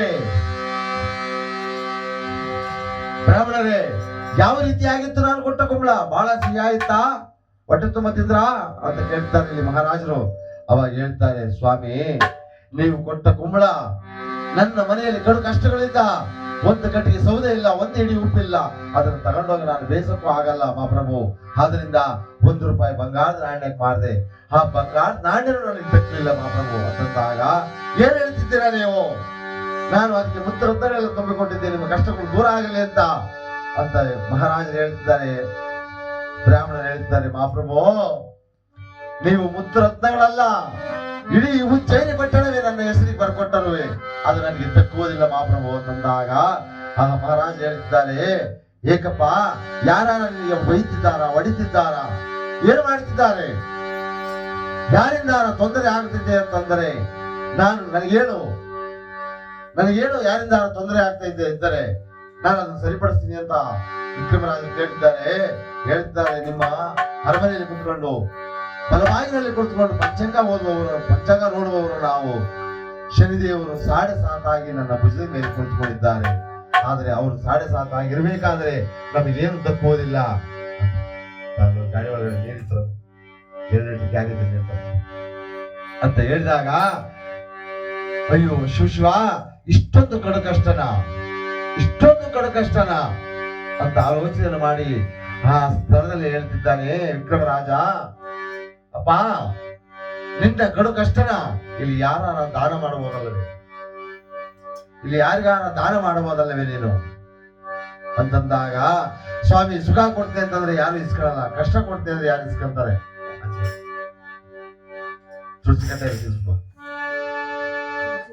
ಸುಖ ಕೊಡ್ತೇನೆ ಯಾರು ಇಸ್ಕೊಳ್ಳಲ್ಲ, ಕಷ್ಟ ಕೊಡ್ತೇನೆ ಯಾರು ಇಸ್ಕೊಂತಾರೆ ಯಾರ ಅಂದಾಗ ಹೇಳ್ತಾರೆ, ವಿಕ್ರಮ, ಇದು ಮಹಾರಾಜನ ಆಜ್ಞೆ, ನಿನ್ನ ಕಡು ಕಷ್ಟಗಳು ನನಗೆ ದಾರಿ ಅರ್ದು ಕೊಡಬೇಕು ಅಂತಂದಾಗ, ಸ್ವಾಮಿ, ಬೇಡ, ಬಂದಿರುವ ಕಷ್ಟಗಳು ನನ್ನ ಹೆಂಡತಿ ಮಕ್ಕಳಿಗೆ ಆಗಿರುತ್ತೋ ಹೊರತು ನಿಮಗಾಗದು ಬೇಡ. ನಿಮಗೆ ಆ ಕಷ್ಟ ಬಂತು ಅಂದರೆ ಇಡೀ ಉಜ್ಜಯಿನಿ ಪಟ್ಟಣವೇ ಅಲ್ಲೋಲ ಕಲ್ಲೋಲ ಆಗತ್ತೆ ಅಂತ ವರ್ಣನೆ ಮಾಡಿ ಹೇಳಿದಾಗ ಹೇಳ್ತಾರೆ ವಿಕ್ರಮರಾಜರು, ಇದು ರಾಜ್ಯರ ಆಜ್ಞೆ, ನೀನು ನನಗೆ ನೀಡಲೇಬೇಕು, ಇಲ್ಲಾಂದ್ರೆ ಬಿಡುವನಲ್ಲ ನಾನು ನಿನ್ನ ಅಂತ ಬ್ರಾಹ್ಮಣರಿಗೆ ಹೇಳ್ತಿದ್ದಾರೆ. ನೋಡಿ, ಇಲ್ಲಿ ವಿಚಾರ ಹೇಗಿದೆ ಅಂತಂದ್ರೆ, ಶನಿದೇವರನ್ನು ಯಾರು ನೋಡಿರ್ಬೋದು? ಶನಿದೇವರನ್ನ ಯಾರು ನೋಡಿದ್ದಾರೆ? ನೋಡಕ್ ಸಾಧ್ಯನಾ? ದೇವತೆಗಳನ್ನ ಸಣ್ಣ ಮಗಿನಲ್ಲಿ, ಆಗತಾನೆ ಹುಟ್ಟಿದ ಮಗಿನಲ್ಲಿ ಮಾತ್ರ ನೋಡಿದ್ದಾರೆ ದೇವತೆಗಳು. ಆದ್ರೆ ಅವರು ಎದ್ದಿ ಅವ್ರ ಕಾಯಕಕ್ಕೆ ನಿಂತಾಗ ನೋಡಕ್ ಸಾಧ್ಯ ಉಂಟ? ಆದರೆ ಇಲ್ಲಿ ವಿಕ್ರಮರಾಜ ಪುಣ್ಯವಂತ. ವಿಕ್ರಮರಾಜ ಇದ್ದಾನಲ್ಲ, ಅವನು ಪುಣ್ಯವಂತ. ಅವನು ಕಥಾಮೃತ ಯಾಕೆ ಮಾಡ್ತೀವಿ ಅಂತಂದ್ರೆ, ವಿಕ್ರಮರಾಜನ ಕಥಾಮೃತವನ್ನು ನಾವು ಯಾಕೆ ಮಾಡ್ತೀವಿ ಅಂತಂದ್ರೆ, ಅವನಿಗೆ ಬಂದಿದ್ದ ಪುಣ್ಯ ನಮಗೂ ಸ್ವಲ್ಪ ಬರಲಿ. ಯಾಕೆಂದ್ರೆ ಅವನು ಪರಮಾತ್ಮನ ಪಾದದ ಮೇಲೆ ಅವನ ಹಣೆ ಇಟ್ಟಿದ್ದಾನೆ, 2 ಕಣ್ಣಿಂದ ಅವನನ್ನು ನೋಡಿದ್ದಾನೆ.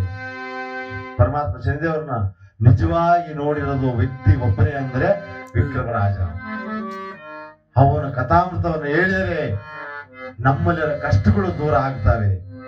ಹೇಳಿದವ್ರಿಗೂ ಹೇಳಿಸಿದವ್ರಿಗೂ, ವರದಿಕ್ಕಲ್ಲಿ ಕುತ್ಕೊಂಡು ಕೇಳ ಅಂತವ್ರಿಗೂ ಪರಮಾತ್ಮ ಒಳ್ಳೇದು ಮಾಡ್ತಾನೆ. ಅವನ ಕಥಾಮೃತವನ್ನು ಹೇಳಬೇಕಾದ ಅಸಾಧ್ಯವಾದ ಮಾತುಗಳು ಒಬ್ಬೊಬ್ಬರು ಒಂದೊಂದು ರೀತಿಯಾಗಿ ವರ್ಣನೆ ಮಾಡಿ ಹೇಳ್ತಾರೆ. ಹೇಳುವ ವಿಚಾರಗಳೇ ಬೇರೆ ಇರ್ತಾವ ಅದರಲ್ಲಿ. ಆದ್ರಿಂದ ಆ ವಿಕ್ರಮರಾಜ ಹೇಳ್ತಾನೆ, ಇದು ಮಹಾರಾಜರ ಆಜ್ಞೆ, ನೀನು ನೀಡಲೇಬೇಕು ನಿನ್ನ ಕಡು ಕಷ್ಟಗಳನ್ನು ಬಂದಾಗ. ಹೇಳ್ತಾನೆ, ಯಾರಲ್ಲಿ ಏನಪ್ಪ ಮಹಾಪ್ರಭು, ತೆಗೆದುಕೊಂಡು ಬನ್ನಿ ಎಳ್ಳು ನೀರನ್ನು ಅಂತಂದಾಗ, ಆ ಎಳ್ಳು ನೀರು ತಂದು ದೇವದತ್ತ ಬ್ರಾಹ್ಮಣರ ಕೈಯಿಂದ ವಿಕ್ರಮರಾಜನ ಕೈಗೆ ಯಾವ ರೀತಿಯಾಗಿ ದಾನವನ್ನು ಮಾಡಿದ್ದಾರೆ. ಕಷ್ಟಗಳು ಅಂದರೆ ಕೊಡುವೆನು ನನ್ನ ಕಡು ಕಷ್ಟಗಳ, ಕೊಡುವೆನು ನನ್ನ ಕಡು ಕಷ್ಟಗಳ ವಿಕ್ರಮರಾಜನಿಗೆ ದೇವಾ. ಚಂದ್ರನ ಪಾದದಾಣೆ, ಸೂರ್ಯಚಂದ್ರನ ಪಾದದಾಣೆ, ಕೊಡುವೆನು ಈ ಕಷ್ಟವಾ ಅಯ್ಯ.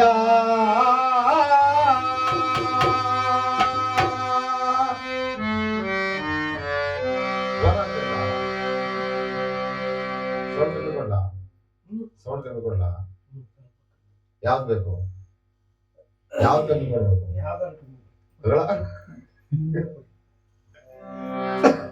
ನಂದೇ ಕೊಡ್ಗಳ ಅಲ್ಲಿ ಮೂಲಿಗೆ ಇಡ್ಬೇಕಂತಿದ ನೋಡಿ. ಸರಿಯಾಗಿ ಬರಕ್ಲ ಸೌಂಡ್ ಬರ್ತಿಲ್ಲ ಅಂತ ಏನಂತ ಸ್ವಲ್ಪ ಕಮ್ಮಿನೇ ಅಲ್ಲಿಗಿಟ್ರಿ ಮತ್ತೆ ಪಿಕ್ಚರ್ ಸರಿ ಆಗ್ತಲ್ಲ. ಅದೇ ನಂದ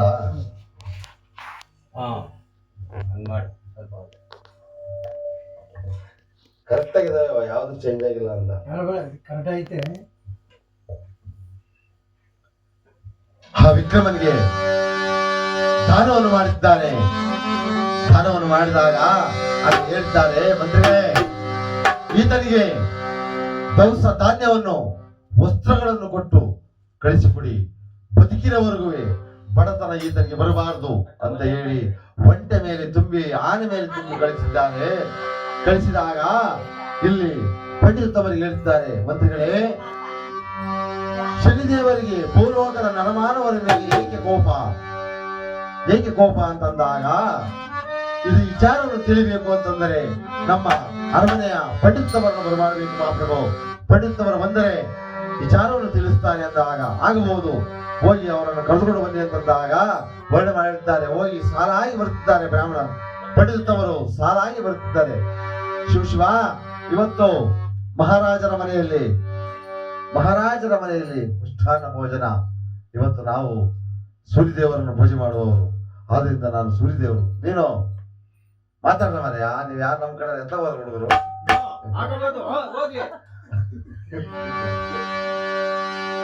ಒಬ್ಬೊಬ್ಬರು ಒಂದೊಂದು ಗ್ರಹಗಳನ್ನು ಪೂಜೆ ಮಾಡುವವರು ಅವರವರೇ ಮಾತಾಡ್ಕೊಂಡ್ ಬರ್ತಿದ್ದಾರೆ. ಇವತ್ತು ರಾಜರ ಮನೆಯದು ಹೊಟ್ಟೆ ತುಂಬ ತಿಂದು ಬಿಡಬೇಕು. ಪೊಲೀಸರು ಕೇಳಬಾರ್ದು, ಪೊಲೀಸರು ಮನೆಯಲ್ಲಿ ಹುಡುಕಬಾರ್ದು. ಒಳ್ಳೆ ದಕ್ಷಿಣೆ, ಒಳ್ಳೆ ಅಕ್ಕಿ ಎಲ್ಲ ಸಿಗತ್ತೆ ಅಂತ ಹೇಳಿ ಸಾಲ ಆಗಿ ಬರ್ತಿದ್ದಾರೆ. ಯಾವ ರೀತಿಯಾಗಿ ಅಂದ್ರೆ, ದೇವಾ ಬ್ರಾಹ್ಮಣ ರಾಜ ಪಂಡಿತರಿಗೆ, ದೇವಾ ಬ್ರಾಹ್ಮಣನಾದ ಪಂಡಿತರಿಗೆ ನಮಕಾಗಳೊಳಗೆಲ್ಲ ಫಲವನ್ನು ಯಾರೋ ನಮಕಾಗಳೊಳಗೆಲ್ಲ ಫಲವನ್ನು ಯಾರೋ ಅಯ್ಯ.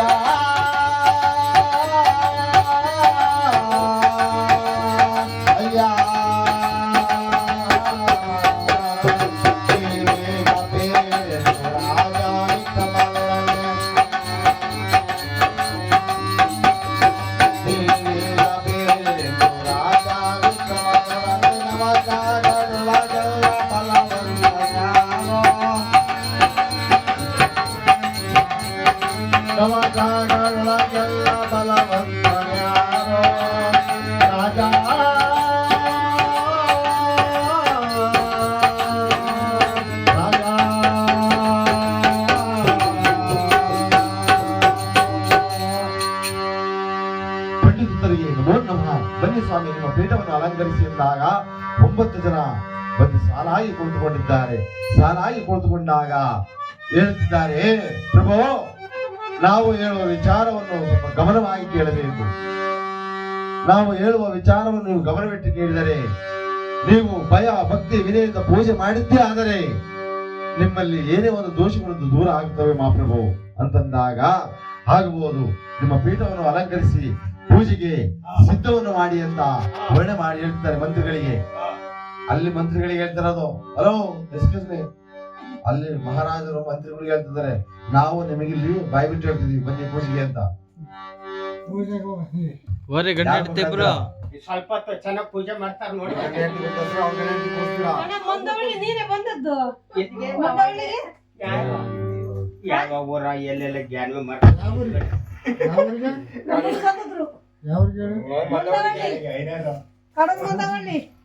ಪ್ರಾಣಾಂತಿಕ ಎಡಿಸಿ ಹಾಕ್ಲವಯ್ಯ.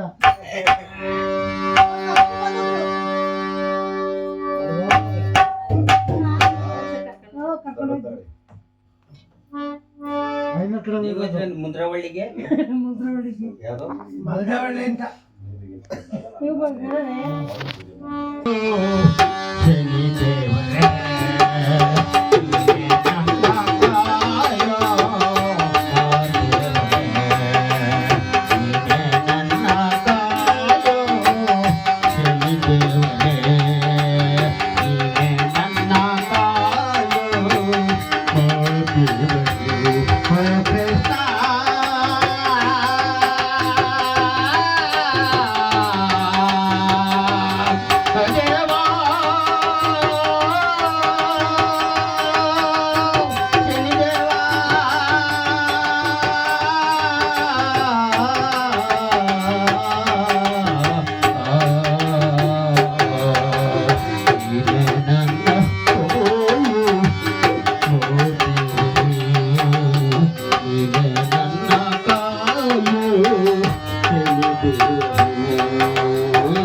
ಯಾಕಂದಲ್ಲ ವಾಯ್ಸು ತಪ್ಪಲ ಎರಡೇ ಬರ್ತದೆ ಸೋನೆ ಬರ್ತಾರಲ್ಲ ಭಾಷೆ ಗೊತ್ತಿಲ್ಲ ಅಂತ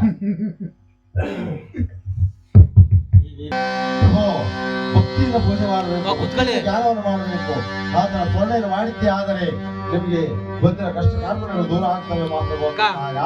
ಆ ಒಂದನೇ ಕೂತ್ಕೊಳ್ಳಿ.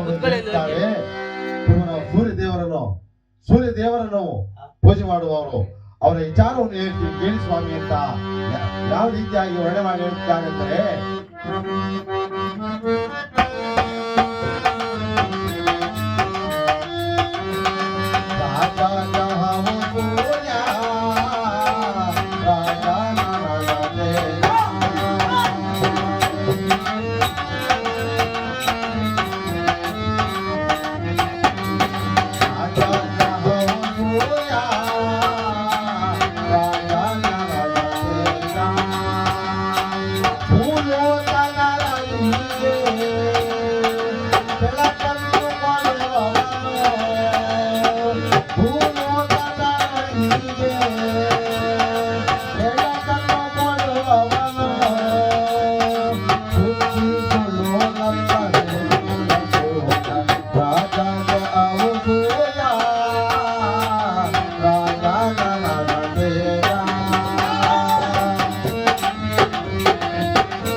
ಪೂಜೆ ಮಾಡಿದ್ದೇ ಆದರೆ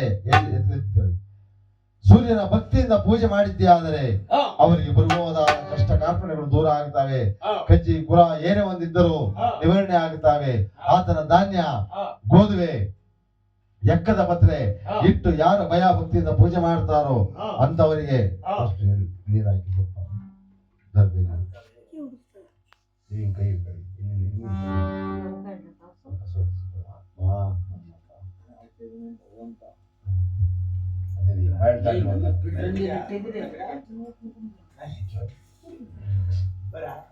ಬಿಟ್ಟು ಮಾಡೋದು ಹೆಂಗಿಸು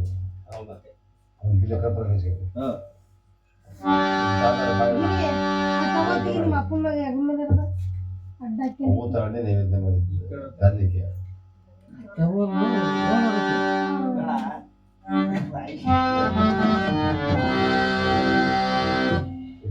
ಗಂಟೆ ಅಲ್ವಾ ಗಂಟೆ ಅಲ್ವಾ ಮನೇಲಿ ಗಂಟೆ ಗಂಟೆ ಸಣ್ಣದ ಅಲ್ಲ ಐತಲ್ಲ ಅದನ್ನ ಅಲ್ಲಾಡ್ಸಿ ಒಬ್ರು ಗಂಟೆ ಏನೋ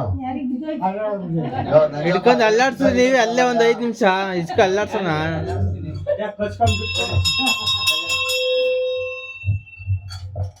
ಸೂರ್ಯದೇವರ ಪಾದಾರ್ಥ ಗೋವಿಂದ ಗೋವಿಂದ. ಆಗ ತಕ್ಷಣ ಎರಡನೇ ಪಡೆದುಕೊಂಡು ಹೇಳ್ತಾರೆ, ಪ್ರಭು ನಾವು ಚಂದ್ರದೇವರನ್ನು ಪೂಜೆ ಮಾಡುವವರು, ಅವರ ಮಹಿಮೆ ಹೇಳ್ತೀವಿ ಕೇಳಿ ಸ್ವಾಮಿ ಅಂತ ಯಾವ ರೀತಿಯಾಗಿ ವರ್ಣ ಮಾಡಿ ಹೇಳ್ತಾರೆ ಅಂದರೆ,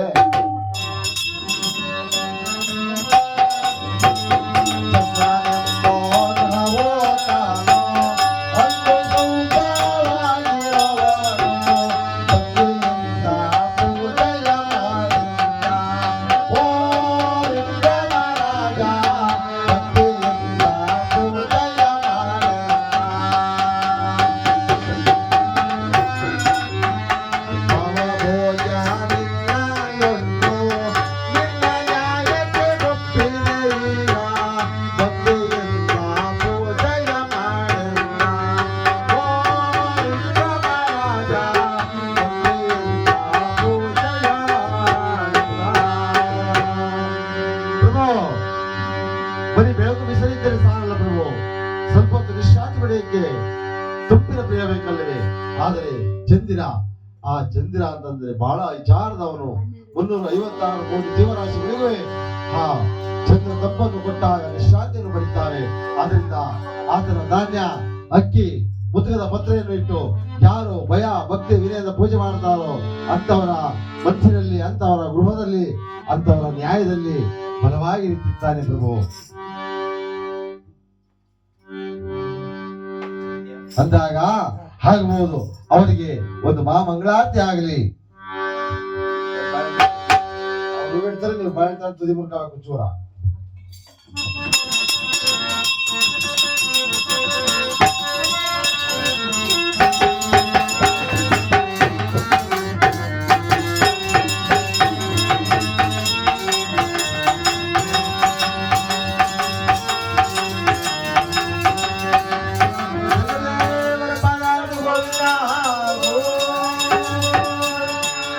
ಆಗ ತಕ್ಷಣವೇ ಮೋನೆ ಪಡೆದಿದ್ದವರು ಹೇಳ್ತಾರೆ, ಸ್ವಾಮಿ ನಾವು ಮಂಗಳ ದೇವರನ್ನು ಪೂಜೆ ಮಾಡುವವರು, ಅವರ ವಿಚಾರವನ್ನು ಹೇಳ್ತೀವಿ ಕೇಳಿ ಸ್ವಾಮಿ ಅಂತ ಹೇಳ್ತಿದ್ದಾರೆ.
ನೀವು ಮಾಡಿಸಿ ಅಷ್ಟು ಈಗ ಮಾಡ್ತಾರೆ.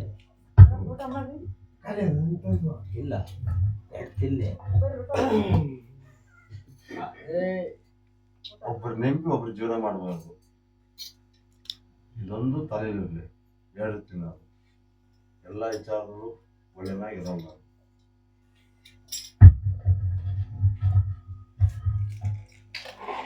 ಹಾಗೆ ಹೇಳ್ತಿದ್ದಾರೆ, ಆ ಮಂಗಳನ ಧಾನ್ಯ, ತೊಗರಿಕಾಳು, ಕಡಗರ ಪತ್ರೆ ಇಟ್ಟು ಯಾರು ಭಯ ಭಕ್ತಿ ವಿನಯದ ಪೂಜೆ ಮಾಡ್ತಾರೋ ಅಂತವರ ರಾಶಿಯಲ್ಲಿ, ಅಂತವರ ಗೃಹದಲ್ಲಿ, ಅವಂತರ ಮುತ್ತೈದ ಸ್ಥಾನವಾಗಿ ಅರಿಶಿನ ಕುಂಕುಮವನ್ನು ಇಟ್ಟು ಶಾಶ್ವತವಾಗಿ ನೆಲೆಗೊಂಡಿರ್ತಾರೆ. ಆದ್ದರಿಂದ ಭಕ್ತಿಯಿಂದ ಪೂಜೆ ಮಾಡಬೇಕು, ಭಕ್ತಿಯಿಂದ ಜ್ಞಾನ ಮಾಡಬೇಕು. ಆತರ ಧಾನ್ಯ, ತೊಗರಿಕಾಳು, ಕಳಗಲ ಪತ್ರೆಯನ್ನು ಇಟ್ಟು ಯಾರು ಭಕ್ತಿಯಿಂದ ಪೂಜೆ ಮಾಡ್ತಾರೋ ಅಂತವರ ರಾಶಿಯಲ್ಲಿ, ಅಂತವರ ಗೃಹದಲ್ಲಿ ಪರಮಾತ್ಮ ನೆಲೆಯಾಗಿರ್ತಾನೆ. ಪಾರ್ವತಿ ಗೋವಿಂದ ಆಗ ತಕ್ಷಣವೇ ನಾಲ್ಕನೇ ಪಡೆದುಕೊಂಡು ಹೇಳ್ತಾರೆ, ಮಹಾಪ್ರಭು ನಾವು ಗುರುದೇವರನ್ನು ಪೂಜೆ ಮಾಡುವವರು, ಅವರ ವಿಚಾರವನ್ನು ಸ್ವಲ್ಪ ಕೇಳಿ ಅಂತಂದಾಗ ವರ್ಣೆ ಮಾಡಿ ಹೇಳುತ್ತಿದ್ದಾರೆ.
ಪೂಜೆ ಮಾಡಿದ್ದೆ ಆದರೆ ಬುದ್ಧಿ ಉಳ್ಳವರಾಗಿರ್ತಾನೆ, ಬುದ್ಧಿವಂತರಾಗಿರ್ತಾನೆ.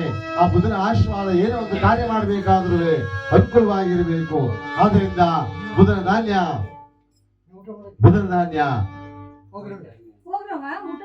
ತೊಗರಿ ಕಾಳು, ಹೆಸರು ಕಾಳು, ಇಲ್ಲ ಹಸಿರು ಕಾಳು, ಉತ್ತರಾಣಿ ಪತ್ರೆ ಇಟ್ಟು ಯಾರು ಭಯ ಭಕ್ತಿಯಿಂದ ಪೂಜೆ ಮಾಡ್ತಾರೋ ಅಂತವರ ವಿಚಾರದಲ್ಲಿ ಅನುಕೂಲವಾಗಿರ್ತಾರೆ. ಅವರಿಗೆ ಭಕ್ತಿಯಿಂದ ಪೂಜೆ ಮಾಡಬೇಕು ಅಂತ ಹೇಳಿದಾಗ ಆಗ್ಬೋದು, ಅವ್ರಿಗೊಂದು ನಾಮಂಗಳಾರತಿ ಆಗಲಿ ಅಂತ ಹೇಳ್ತಾರೆ.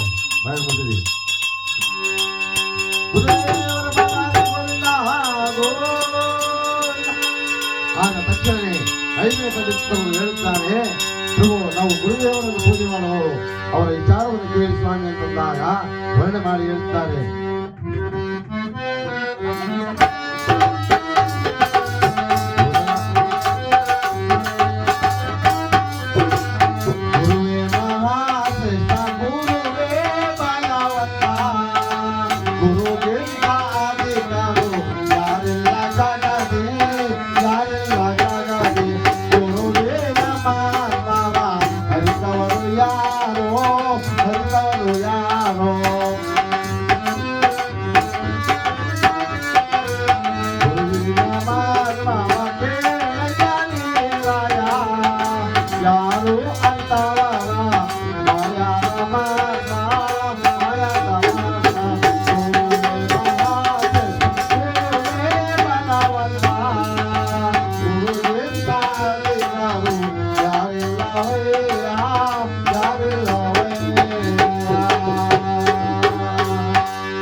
ಗುರುವಿನ ಮಹಿಮೆ ಹೇಳಲು ಅಸಾಧ್ಯ, ಕೇಳಲು ಅಸಾಧ್ಯ. ಗುರುಗಳು ಹುಟ್ಟಿದಿಂದ ಸಾಯವರೆಗೂ ಗುರುಗಳು ಬೇಕು. ಯಾಕೆ ಬೇಕಮ್ಮ? ಗುರುಗಳು ಅಂದ್ರೆ ನರಮಾನವ ಹುಟ್ಟಿದ್ದರಿಂದ ಸಾಯವರೆಗೂ ಗುರುಗಳು ಬೇಕು. ಹುಟ್ಟಿದಾಗ ಸೂತ್ರತೆ ಗುರುಗಳು ಬೇಕು. 5 ವರ್ಷ ಆಗ್ತಿದ್ದಂಗೆ ವಿದ್ಯಾಭ್ಯಾಸ ಕಲ್ಸ ಗುರುಗಳು ಬೇಕು. 25 ವರ್ಷ ಆಗ್ತಿದ್ದಂಗೆ ಮದುವೆ ಮಾಡಕ್ಕೆ ಗುರುಗಳು ಬೇಕು. 75 ವರ್ಷ ಆಗ್ತಿದ್ದಂಗೆ ಆಚೆ ಕಳ್ಸೋಕ್ಕೂ ಗುರುಗಳು ಬೇಕು. ಯಾಕೆ ಹೊಲ್ಟಾದ್ಮೇಲೆ ಸೂತ್ರ ನೀರ್ ಹಾಕ್ಬಾರ್ದು, ಮನೆ ಹಾಳಾದ ಹೋಗತ್ತೆ ನೀನ್ ಬರೋಣ ಹಿಂತಿರುಗಿ ಅಂತ. ಅದರಿಂದ ಗುರುವೇ ಮಹಾಶ್ರೇಷ್ಠ, ಗುರುವೇ ಬಲವಂತ, ಗುರುಗಿಂತ ಅಧಿಕರ ಭೂಲೋಕದಲ್ಲಿ ಆಗಲಿ ದೇವಲೋಕದಲ್ಲಿ ಆಗಲಿ ಯಾರಿಲ್ಲ ಮಹಾಪ್ರಭು ಅಂತಂದಾಗ ಗುರುವಿನಿದ್ದಾನೆ ಕಡ್ಲೆಕಾಳು, ಹಳ್ಳಿ ಪತ್ರೆ ಇಷ್ಟು ಯಾರ ಭಯ ಭಕ್ತಿಯನ್ನು ಪೂಜೆ ಮಾಡ್ತಾರೋ ಅಂತವರ ಮನಸ್ಸಿನಲ್ಲಿ, ಅಂತವರ ಗೃಹದಲ್ಲಿ, ಅಂತವರ ಜ್ಞಾನದಲ್ಲಿ ಒಳ್ಳೆ ಆಗಿರ್ತಾರೆ. ಗುರುವಿನ ಆಶೀರ್ವಾದ ಸದಾ ಅವರ ಮೇಲೆ ಇರುತ್ತದೆ. ಆದ್ದರಿಂದ ಅವರಿಗೆ ಒಂದು ನಾಮಗಳಾಗಿ ಆಗಲಿ ಅಂತ ಹೇಳ್ತಾರೆ. ಗುರುದೇವರ ಪದಾರ್ಥ ಗೋವಿಂದ ಗೋವಿಂದಾನೆ ನಿಮ್ಮ ಸಂಕಷ್ಟಗಳು ದೂರ ಆಗ್ತಾವೆ. ಅವಾಗ ತಕ್ಷಣವೇ 7ನೇ ಪಂಡಿತರು ಅಂತ ಹೇಳ್ತಾರೆ, ಪ್ರಭು ದೇವರನ್ನು ಪೂಜೆ ಮಾಡುವವರು ಅವರ ವಿಚಾರವನ್ನು ಹೇಳ್ತಿ ಕೇಳಿ ಸ್ವಾಮಿ ಅಂತ ವರ್ಣನೆ ಮಾಡಿ ಹೇಳ್ತಾರೆ. ಆ ಶುಕ್ರದೇವರನ್ನು ಯಾವ ರೀತಿಯಾಗಿ ವರ್ಣನೆ ಮಾಡುತ್ತಾರೆ ಅಂದ್ರೆ,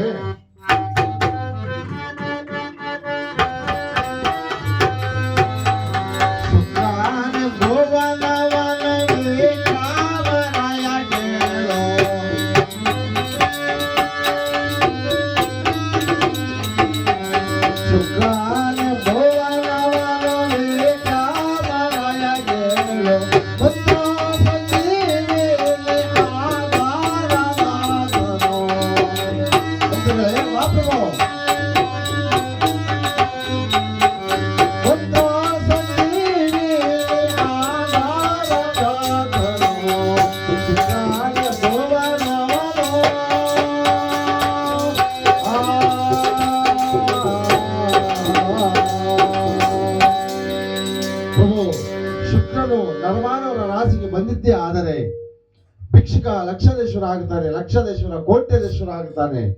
ಅವನ ಭಯ ಭಕ್ತಿ ವಿನಯದಿಂದ ಪೂಜೆ ಮಾಡಬೇಕು.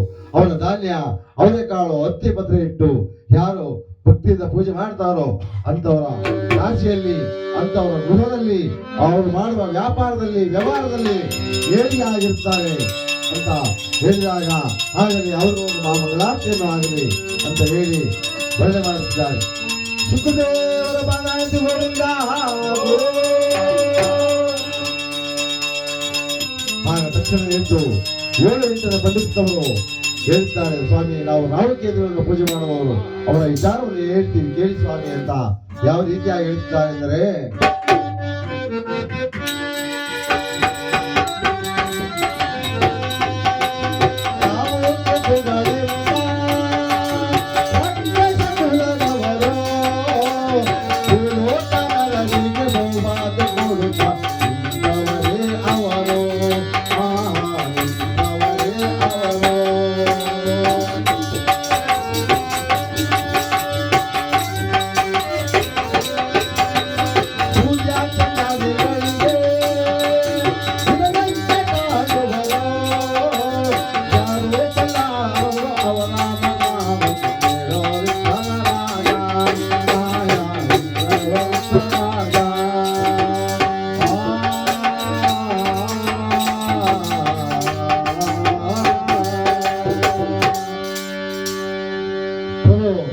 ರಾಹುಕೇತುಗಳು ಅಂದರೆ ಸಾಮಾನ್ಯದವರಲ್ಲ, ರಾಕ್ಷಸ ಕುಲದವರವರು. ಅವರನ್ನ ಭಯ ಭಕ್ತಿಯಿಂದ ಪೂಜೆ ಮಾಡಬೇಕು. ಭಯ ಭಕ್ತಿಯಿಂದ ಪೂಜೆ ಮಾಡಿದ್ದೇ ಆದರೆ ನಮ್ಮಲ್ಲಿರದ ರೋಗಗಳನ್ನು ಹೃದಯ ಮಾಡುತ್ತಾರೆ. ಸೂರ್ಯ ಚಂದ್ರಾದಿಗಳಿಗೆ ಬಿಟ್ಟವರಲ್ಲ ಅವರು. ಆದ್ದರಿಂದ ಅವರಿಗೆ ಭಕ್ತಿಯಿಂದ ಪೂಜೆ ಮಾಡಬೇಕು. ರಾವಿನ ಧಾನ್ಯ, ಉದ್ದಿನಕಾಳು, ದರ್ಬೆ, ಕೇತುವಿನ ಧಾನ್ಯ, ಹುರುಳಿಕಾಳು, ಗರಿಕೆ,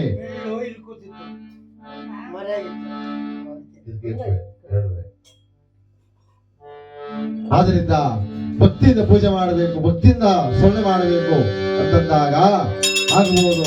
ಅವ್ರಿಗೂ ಒಂದು ಮಾಮಂಗಳಾರತಿ ಆಗಲಿ ಅಂತ ಅವ್ರಿಗೂ ನಿಷ್ಠೆಯಿಂದ ಪೂಜೆ ಮಾಡುತ್ತಿದ್ದಾರೆ. ರಾಹುಗೆ ಬಾಲಾಜಿ ಗೋವಿಂದ.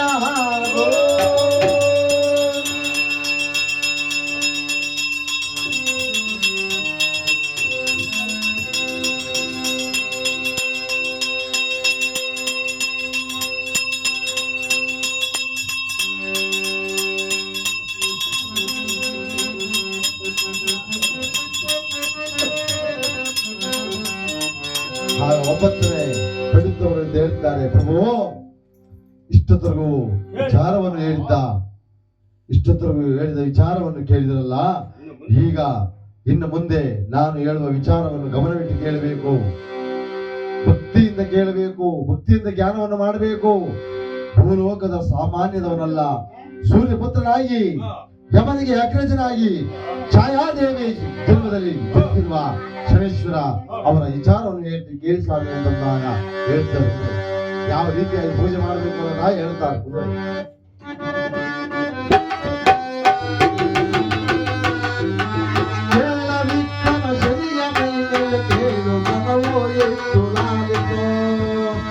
ಕಾಲ ಭೈರವ ಪೂಜೆ ಮಾಡುವ ಶನಿ ಮಹಾದೇವ,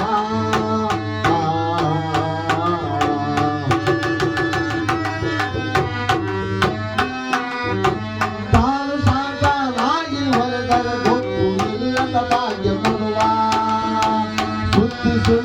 ನಾನಲ್ಲ ನಮ್ಮ ಶನಿದೇವನೋ.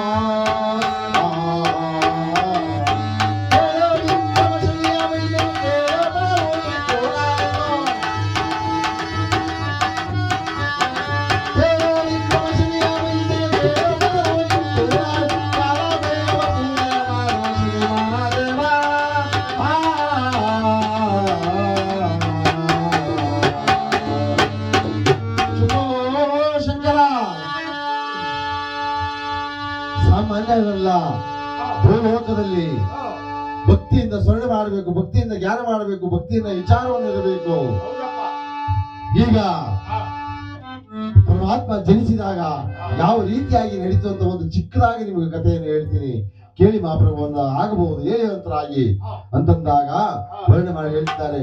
ಪರಮಾತ್ಮ ಶನಿದೇವರು ಜನಿಸಿದ್ದಾರೆ, ಪರಮಾತ್ಮ ಜನಿಸಿದಾಗ ಸೇವಕ ಹೋಗಿ ಹೇಳ್ತಾರೆ, ಸ್ವಾಮಿ ನಿಮಗೆ ಗಂಡು ಮಗು ಜನವಾಗಿದೆ ಅಂತಂದಾಗ ಮಠ ಮಧ್ಯಾಹ್ನ 12:30 1 ಗಂಟೆ ಆಗಿದೆ.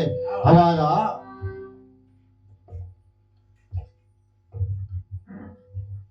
ಹೋಗಿ ಸುದ್ದಿ ಮುಟ್ಟಿದ್ದಂತೆ ಸೂರ್ಯದೇವರಿಗೆ ರಥವನ್ನು ಏರಿ ಬರುತ್ತಿದ್ದಾರೆ. ಬರುವಾಗ ಪರಮಾತ್ಮ ಹೇಳಿದ್ದಾರೆ, ಬಳಿಯ ಸಾರಥಿಗೆ ಹೇಳುತ್ತಿದ್ದಾರೆ, ನನಗೆ ಗಂಡು ಮಗು ಜನವಾಗಿದೆ, ನಾನು ನನ್ನ ಮಗನನ್ನು ನೋಡಬೇಕು, ಬೇಗ ನಡಿ ಅಂತ ಹೇಳಿದಾಗ ಆ ರಥವನ್ನು ಏರಿ ಮಧ್ಯಾಹ್ನ 12:30 ಬರುತ್ತಿದ್ದಾರೆ. ಇವತ್ತು ಆ ಮಧ್ಯಾಹ್ನ ಟೈಮ್ ನೆರಳು ಬರುತ್ತೆ ನೋಡಿ, ಬಿಸಿಲು ಚೆನ್ನಾಗಿ ಬರ್ತಿರುತ್ತೆ, ಅದ್ರ ನೆರಳು ಬರ್ತಾ ಇರುತ್ತೆ ನೋಡಿ. ಪರಮಾತ್ಮ ಸೂರ್ಯದೇವರು ಪರಮಾತ್ಮ ನೋಡಕ್ ಬರ್ತಿದ್ದಾರೆ, ರಥ ಏರಿ ಅವರು ಮಾಡುವ ಭೂಲೋಕಕ್ಕೆ ಬೆಳಕನ್ನು ಕೊಡ್ತಿದ್ದಾರೋ ಬರ್ತಿದ್ದಾರೆ. ಬಂದಾಗ ಮುಂಬಾಗಿಲಲ್ಲಿ ನಿಂತುಕೊಂಡು ನೋಡ್ತಾರೆ, ಕಪ್ಪು ರೂಪಿನ ಮಗ. ಏನು, ನಾನು ಇಷ್ಟು ಪ್ರಶಾಂತವಾಗಿ ಎಲ್ಲ ಲೋಕಕ್ಕೆ ಬೆಳಕನ್ನು ಕೊಡುವವನಿಗೆ ಕಪ್ಪು ರೂಪಿನ ಮಗ ಹುಟ್ಟಿದ್ದಾನಲ್ಲ ಅಂತ ಮನಸ್ಸಿನಲ್ಲಿ ಎಂದುಕೊಂಡು ಹೇಳ್ತಾರೆ. ಹೇಳ್ಬೇಕಾದ್ರೆ ಪರಮಾತ್ಮ ಎಳ್ಳಷ್ಟು ಕಣ್ಣನ್ನು ಬಿಟ್ಟು ನೋಡುತ್ತಿದ್ದಾರೆ. ಏನೇನು, ನನ್ನ ತಾಯಿ ಮೇಲೆ ನನ್ನ ತಂದೆ ಸಂಶಯ ಪಡ್ತಿರುವನೆ, ಸಂಶಯ ಪಡ್ತಿರುವನೆ.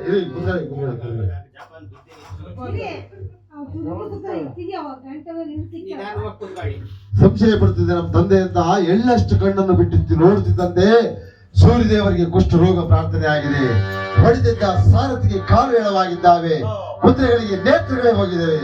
ಅಯ್ಯೋ ಶಿವ ಅಂತ ಆಲೋಚನೆ ಮಾಡೋದ್ರೊಳಗಾಗಿ ಭೂಲೋಕ ದೇವಲೋಕ ಎಲ್ಲ ಕಗ್ಗತ್ತಲೆ ಆಗೋಗಿದೆ. ಕಗ್ಗತ್ತಲೆ ಆದಾಗ ಹೇಳ್ತಾರೆ, ದೇವತೆಗಳೆಲ್ಲ ಒಂದು ಸಭೆಯನ್ನು ಸೇರಿ ಆಲೋಚನೆ ಮಾಡ್ತಾರೆ, ಏನಾಯ್ತು ದೇವಲೋಕದಲ್ಲಿ, ಸೂರ್ಯ ಲೋಕದಲ್ಲಿ ಏನಾಯ್ತು ಅಂತ ಎಲ್ಲ ಒಂದು ಸಭೆಯಲ್ಲಿ ಸೇರಿ ಮಾತಾಡಬೇಕಾದ್ರೆ 356 ದೇಶವನ್ನು ಅಲ್ದಾಡಿಕೊಂಡು ನಾರದ ಬರಿಗಳು ಬರುತ್ತಾರೆ. ನಾರಾಯಣ ನಾರಾಯಣ ನಾರಾಯಣ ನಾರಾಯಣ ಶಂಭೋ ಶಂಕರ ಶಂಭೋ ನಾರಾಯಣ ನಾರಾಯಣ.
ಆ ರೀತಿಯಾಗಿ ಪರಮಾತ್ಮನ ಪ್ರಾರ್ಥನೆ ಮಾಡಿಕೊಂಡು ಬರುತ್ತಿದ್ದಂತೆ ಬಂದಾಗ ದೇವತೆಗಳೆಲ್ಲ ಎದ್ದು ನಿಂತು ನಾರದರಿಗೆ ನಮ್ಮ ಸಾಷ್ಟಾಂಗ ನಮಸ್ಕಾರವನ್ನು ಮಾಡುತ್ತಿದ್ದಾರೆ.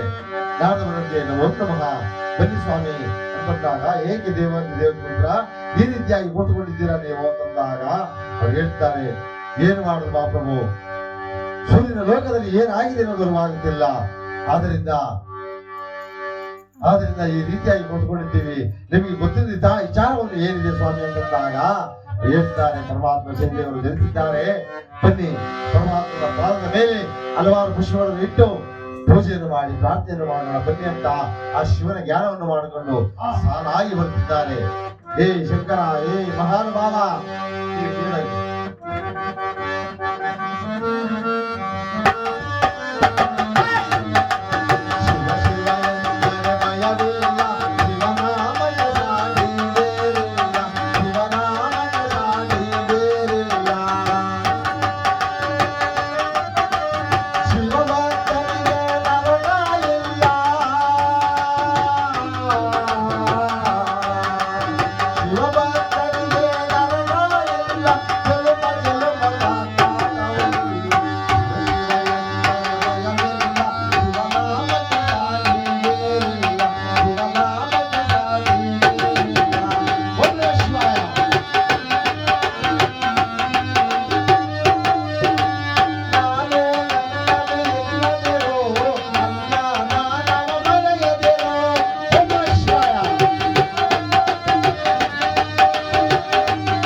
Oh